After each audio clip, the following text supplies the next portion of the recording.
Why is it that there's 1% of the people that go out there and accomplish their dreams, and then 99% of the people don't?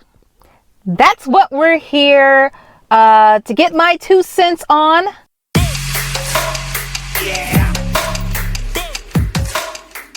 Why most people fail. And you're going to get a little bit of my story. Actually, majority of this video is going to be my story. And then I will answer that question, why most people fail. So picture it. I feel like Sophia from the Golden Girls. Picture it. 2003. I'm hired in corporate America. My goals were to reach the top. Maybe not CEO, CFO status, but definitely wanted to climb the ladder from where I was. Now, fast forward a couple of years, I get pregnant. Me and my husband are expecting our first child, and I took 8 weeks off. Now, when you're pregnant, everybody prepares you for the pregnancy. Everybody prepares you for the baby as far as telling you stories of what to expect, emotions you're gonna have as far as crying all the time. People tell you how expensive it's going to be, but what they don't tell you, what nobody ever shared with me, which I am shocked, it's the fact that day when you go back to work and you have to leave your child with the babysitter, I don't even care if it's a trusted relative. When you go back to work and you have to leave that child there, that is the most crazy, excruciating, devastating, rip your heart out pain that I've ever experienced in my life. Oh my gosh, I couldn't think, I couldn't concentrate or focus. Concentrate and focus, that's probably the same thing. And the hours just dragged. I just kept looking at the clock. I was worried. How is he doing? Is he okay? How is something that is so painful is not discussed? Like, I just can't believe that it's not talked about. Well, this mama on that day decided she couldn't do it, and I was going to work from home from then on out. That was my decision. Now, I didn't want to be a stay-at-home mom. I wanted to make my own income, so the next best thing was to be a work from home mom. I just needed to find the job that was going to get me there. And so I went to the internet and I tried, at least I looked up. I can't even remember. That was long ago. Mailing letters. I did surveys. I was so excited when I found surveys. I'm like, yeah, I'm going to get rich. All I have to do is like these surveys. And then it's like, oh yeah, you want to make $50? You got to do 1,000 surveys in 3 days. Like, what else did I look into? Trying out products and things, but nothing was like giving me the income that I needed to quit my corporate job. And so my sister actually told me about this career change called cancer registry.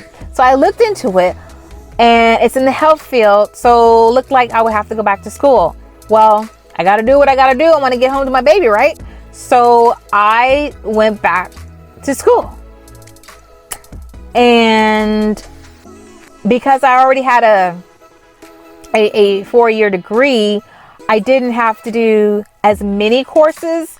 But yeah, I went back to school, and that was so hard because by day I was in the accounting department. So by day it was numbers and figures and fractions and decimals, but by night it was medical terminology, anatomy and physiology, and whatever else. Man, let me tell you something. There is no tired like mental tired.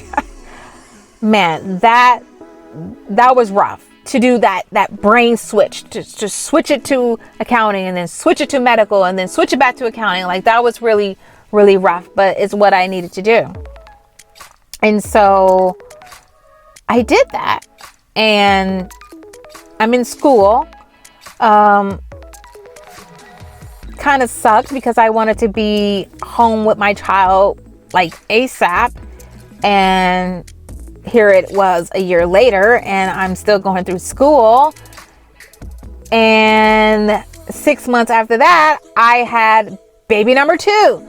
I was just kind of hurt because I wanted to be home with my first child. I wanted to be working from home by the time I had another child. And here he was. Here I've had another child and I'm not even through school yet. So had to go through that feeling for a second time. This time I only took 6 weeks off. Well, anyway, so I didn't give up, continued going through school. And this particular medical field, in order to be licensed, you have to do an internship. Now, this internship has to be at a medical facility, and it had to be 160 hours I had to do. Preferably, they wanted it done in a month, but 160 hours of internship in order to even sit to get tested for the test. And so I have a full-time job. How am I gonna get in 160 credit hours? Well, let me tell you what I did, because now we're in 2009. I used all my vacation, y'all. I had 15 days of vacation, and I used all of it except maybe 3 days. So this is what I did. So my corporate job followed basically the same holidays as school, but the hospital only followed like the 6 major hospitals. So where the corporate job took Martin Luther King Jr. Day off in January, people were working at the hospital. And I knew I couldn't tell my job, hey, I want to take 3 weeks off and do an internship, and so I can leave you one day. I couldn't do that. So I had to space. I had to use a lot of vacation. I had to, when my corporate job was a holiday, like President's Day and Good Friday and all that, I was at the hospital interning. And a lot of times, okay, so here's a good example. Martin Luther King Day is on a Monday. So I took that Friday, the Friday before, off.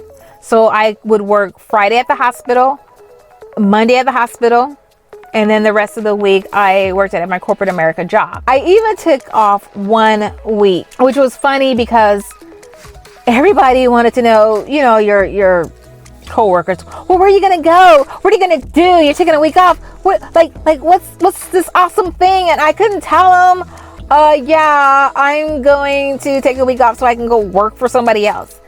But it was like, oh, I'm just, just gonna hang out and stay at home. Like, you're not going anywhere? Like, no, we're not. I mean, I don't know. We might go somewhere. I just need to take a break. I mean, they're thinking in their head, who the heck takes a week off and don't go anywhere? Well, I had other plans. I had stuff to do. And the rest of the days that I took were just kind of scattered here or there. That was like the roughest, most tiring year I've ever gone through. I was so tired. I mean, yes, I had my weekends, my Saturdays and my Sundays, but I practically worked through every holiday and all my vacation. I saved. Now, yes, the major holidays, the 6 major holidays, New Year's, Memorial Day, 4th of July, Labor Day, Thanksgiving, and Christmas. I had those days off from both places, but all those other holidays I was working. I still had to do my book lessons. So not only did I have the internship, I had the book lessons, And then when I got done with the book lessons, I had to study for the certification. Well, lo and behold, I did my internship and I took my test. I passed on the first try. And so I'm so happy with that. And did I get to work from home finally? No, I didn't, because now I have to find a job. And so I didn't really get a job until 2012. So, 2005 is when I had my first child and I declared I am going to work from home. 2012, I actually got the position to be able to work from home, but then I couldn't even work from home because I had to work on site for a year to learn the job before they would allow me to work from home. And this job was out of town. So not only am I still not working from home, I have a commute every day there and back that lessened even more time that I had with my family. I sacrificed a lot, y'all, just to get to what I wanted to do. And it wasn't until 2013 that I was able to finally work from home. And so, yeah, I'm working from home with my kids, but you know, by then they're in school now, but I'm working from home. Like, I did it. And so to bring it home as to why most people fail or why there's only 1%, somebody I know still working at corporate America found out that I have been working from home for about a year now, and she was done with corporate America. She wanted to be home with her kids too. She wanted to be with her babies, and she didn't want them to be with a sitter. And so she said, I'll do anything. Tell me what I need to do. So I told her exactly what she needed to do, exactly what I did. And she signed up for her first course, the prerequisite, which was anatomy and physiology. I had to do the prerequisite too before I actually took the real classes. But I guess that course like beat her. Like, she didn't beat the course beat her. And she decided that, you know what, this isn't for me. I guess I won't be working home. I guess I won't be working from home with my babies. And I was so disappointed because I knew that was something that she really, really wanted. I mean, heck, she signed up for the class just like I did, and I really wanted it for her. But you can't want something more than somebody else. And to see her give up like that, I felt bad for her in a way. If that's truly what she wanted to do was work from home, I felt badly for her. And so, in a long roundabout way, the reason that most people fail, the reason why there's 1% is because most people don't do whatever it takes. They don't roll up their sleeves and do what they gotta do. They give up too easy. I mean, there were times I wanted to give up. There were times that I took a break. It's like, this is driving me crazy. I could take this next class and guess what? I still won't be home. I still gotta find a job. Or I still gotta work another year. 10 years, y'all. 10 years. And most people want immediate results. And when they don't get those immediate results, they give up. But you got to want what you want a lot more than the comfort that you're standing right now. That's the only way you're going to get what you want. That's the only way you're going to pull yourself forward to do those hard things and make those hard decisions where you're giving up 15 days of vacation and you're working all your holidays and you're commuting when you've never had to commute before. Now, my commuters out there are probably like, I've been commuting for 10 years. Well, I've never commuted. I'm in a small community. I can get to anything I want within 20 minutes. So yeah, that's why there's only 1% and that's why most people fail. I hope you enjoyed that story. I will see you next time. Bye.